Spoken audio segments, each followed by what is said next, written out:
আপনাদের আবার স্বাগত জানাই আমার চ্যানেল ওয়ার্ল্ড অফ গ্রামারে। তো আজকে আপনাদেরকে শেখাবো আমি হ্যাভ ভার্বের 11 রকম ব্যবহার, মানে 11 types of usages of have verb. তো চলুন তার আগে হ্যাভ ভার্বটা একবার রিভাইজ দিয়ে নিই। তো হ্যাভ ভার্ব প্রেজেন্টে হলো হ্যাভ বা হ্যাজ, আর পাস্টে হলো হ্যাড। তো প্রেজেন্টে সাবজেক্টটা যদি থার্ড পার্সন সিঙ্গুলার নাম্বার থাকে তাহলে তার সঙ্গে হ্যাজ বসবে, আদারওয়াইজ হ্যাভ বসবে। আর পাস্টে সব পার্সনের সঙ্গেই হ্যাডই বসে। আর যেরকম বলেছিলাম হ্যাভ ভার্বটা প্রিন্সিপাল ভার্ব হিসেবে ইউজ হতে পারে, আবার অক্সিলারি ভার্ব হিসেবেও ইউজ হতে পারে। তো চলুন এবার দেখে নিই ইউজেসগুলো। তো ফার্স্ট ইউজ হলো পসেশন হিসাবে, মানে অধিকার বোঝাতে গেলে। তো এটা আমি টেন্সের ভিডিওতে আগেও বুঝিয়েছি। তো চলুন এক্সাম্পল দেখে নিই। তো ফার্স্টেরটা হি হ্যাজ আ কার, তার মানে তার একটা গাড়ি আছে।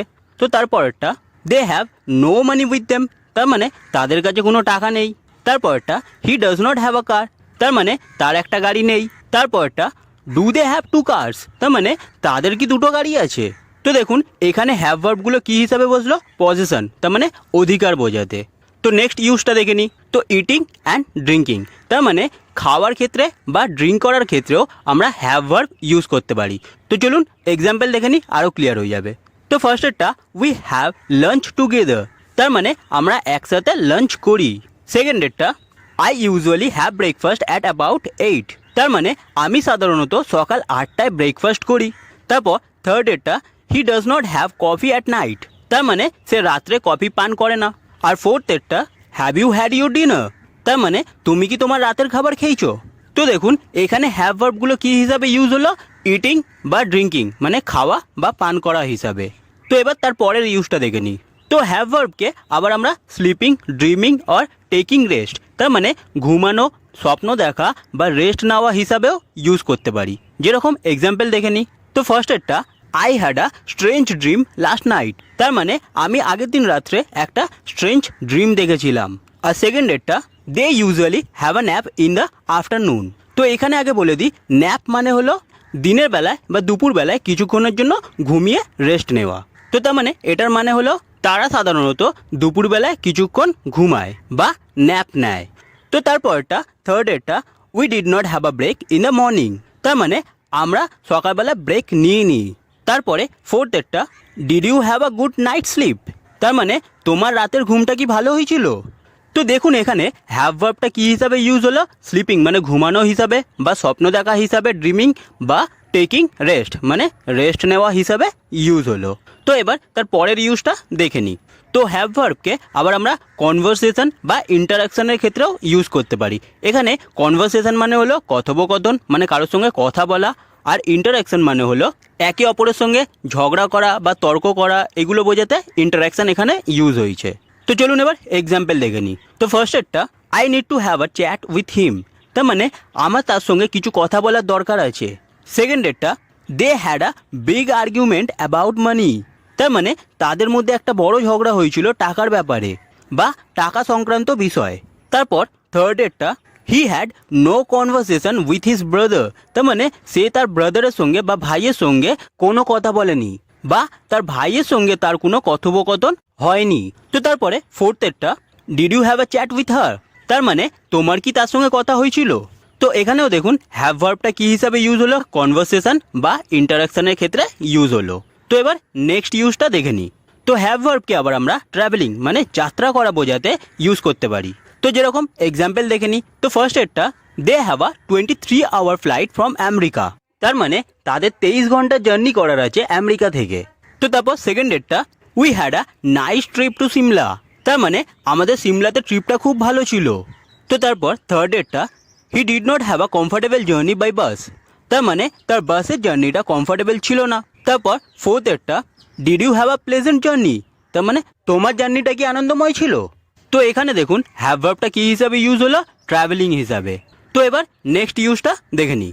তো হ্যাভ ভার্ব আমরা ডে বা পার্ট অফ আ ডে বোঝাতেও ইউজ করে থাকি।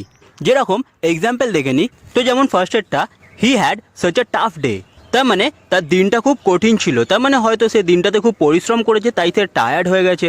তো নেক্সট সেকেন্ডেরটা he has a great day in Kolkata, তার মানে তার দিনটা খুব ভালো কাটে কলকাতাতে।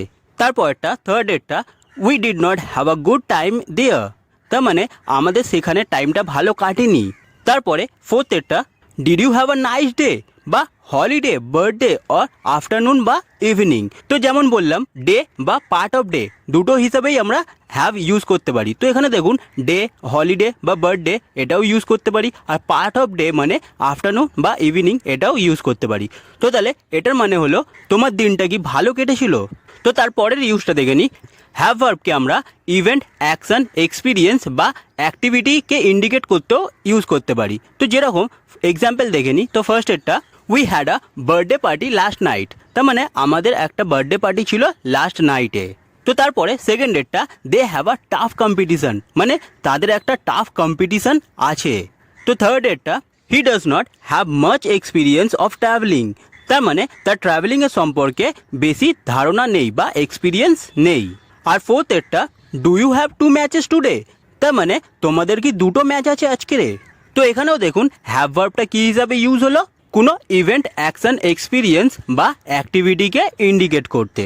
তো তারপরের ইউজটা দেখে নিই এবার। তো হ্যাভ ভার্বকে আবার আমরা হাইজিন, রুটিন বা থেরাপি হিসাবেও ইউজ করতে পারি। যেরকম এক্সাম্পল দেখে নিই। ফার্স্ট একটা, he usually has bath early in the morning. তার মানে সে সাধারণত সকালবেলা স্নান করে নেয়। আর এখানে হাইজিন বোঝাতে স্বাস্থ্যকে ভালো রাখার জন্য যেই স্টেপগুলো আমরা নিই, মানে যেগুলো আমরা করে থাকি পরিষ্কার পরিচ্ছন্ন থাকার মাধ্যম থেকে, সেইগুলোকেই বলা হয় হাইজিন। তো তারপর সেকেন্ড ডেটটা, I had a shower and got ready to go out. তার মানে আমি শাওয়ার নিয়েছিলাম, মানে আমি স্নান করেছিলাম এবং তারপরে রেডি হয়েছিলাম বাইরে যাওয়ার জন্য। তো তারপরে থার্ড ডেটটা, he does not need to have a shave twice a week. তার মানে তার সপ্তাহে দুবার সেভ করার দরকার নেই। তারপরে ফোর্থ একটা, do you have massage once in a month. তার মানে তুমি কি মাসে একবার ম্যাসাজ করাও। তো এখানেও দেখুন হ্যাভ ভার্বটা হাইজিন, রুটিন বা কোনো থেরাপিকে ইন্ডিকেট করতে বসানো হলো। তো হ্যাভ ভার্বের নেক্সট ইউজটা দেখে নিই। তো accident and problem with cars. তার মানে কোনো অ্যাক্সিডেন্ট বোঝাতে বা কোনো গাড়ির সম্পর্কিত প্রবলেম বোঝাতে আমরা হ্যাভ ভার্ব ইউজ করে থাকি। তো যেরকম এক্সাম্পল দেখে নিই। তো ফার্স্ট একটা যেরকম, he had an accident when he was young. তার মানে সে যখন ছোট ছিল তার একটা অ্যাক্সিডেন্ট হয়েছিল। তো সেকেন্ড ডেটটা, they had a crash but luckily no one was injured. তো এখানে বোঝাতে চাইছে যে তাদের একটা ধাক্কা লেগেছিল গাড়ির, বাট লাকিলি কেউ ইনজিওর্ড হয়নি। তো তারপরে থার্ড ডেটটা, thankfully I have never had a puncture. তার মানে ভাগ্যবশত আমার গাড়ি কখনো পাংচার হয়নি। আর ফোর্থ একটা, did you have a breakdown on the way. তার মানে তোমাদের গাড়ি কি ব্রেকডাউন হয়ে গেছিল রাস্তার মধ্যে। তো এখানেও দেখুন হ্যাভ ভার্বটা কী হিসাবে ইউজ হলো, কোনো অ্যাক্সিডেন্ট বোঝাতে বা কোনো গাড়ির সম্পর্কিত প্রবলেম বোঝাতে। তো এবার তার পরের ইউজটা দেখে নিই। তো opportunity or time to do something. তার মানে কোনো সুযোগ বোঝাতে বা কোনো কিছু করার সময় বোঝাতে আমরা হ্যাভ ভার্ব ইউজ করে থাকি। যেরকম এক্সাম্পল দেখে নিই। তো ফার্স্ট একটা, হি has a great chance here. তার মানে তার এখানে খুব ভালো সুযোগ আছে। তারপর সেকেন্ড ডেটটা, they have much time to do their work. তার মানে তাদের কাছে যথেষ্ট সময় আছে কাজটা করার জন্য। তারপর থার্ড ডেটটা, I did not have a chance to read the book. তার মানে আমি বইটা পড়ার সুযোগই পাইনি। তারপরে ফোর্থ ডেটটা, did she have the opportunity to say her opinion. তার মানে সে কি সুযোগ পেয়েছিল তার ওপিনিয়নটা জানানোর বা তার মতামতটা জানানোর। তো এখানেও দেখুন হ্যাভ ভার্বটা কী হিসাবে ইউজ হলো, অপরচুনিটি হিসাবে বা কোনো কিছু করার নির্দিষ্ট সময় বোঝাতে। তো এতক্ষণ যে 10 রকমের ইউজ আমি শেখালাম সেগুলো ছিল অ্যাজ আ প্রিন্সিপাল ভার্ব হিসাবে। আর এখানে দেখুন এবার অক্সিলারি ভার্ব হিসাবে হ্যাভ ভার্বকে ইউজ করলে কীরমভাবে ইউজ করতে হয়। তো আমরা তো এটা জানি পারফেক্ট টেন্স বা পারফেক্ট কন্টিনিউয়াস টেন্সে আমরা হ্যাভ ভার্বকে অক্সিলারি ভার্ব হিসেবে ইউজ করে থাকি। তো যেরকম এক্সাম্পল দেখে নিই, he had his mill before he started his work. তার মানে সে তার খাবার খেয়েছিল কাজটা শুরু করার আগে। তো এখানে দেখুন একটা হ্যাড বসলো অক্সিলারি ভার্ব হিসাবে, আর একটা হ্যাড বসলো খাওয়া বা ইট হিসাবে। তো তারপর সেকেন্ড ডেটটা, we have had a great fun on his birthday. তার মানে তার বার্থডেতে আমরা অনেক আনন্দ করেছিলাম। তো তারপরটা থার্ড ডেটটা, they have not done their work yet. তার মানে তারা এখনও তাদের কাজ শেষ করেনি। তারপর ফোর্থ ডেটটা, have the boys been reading since 2 hours. তার মানে ছেলেগুলি কি 2 ঘন্টা ধরে পড়ছে।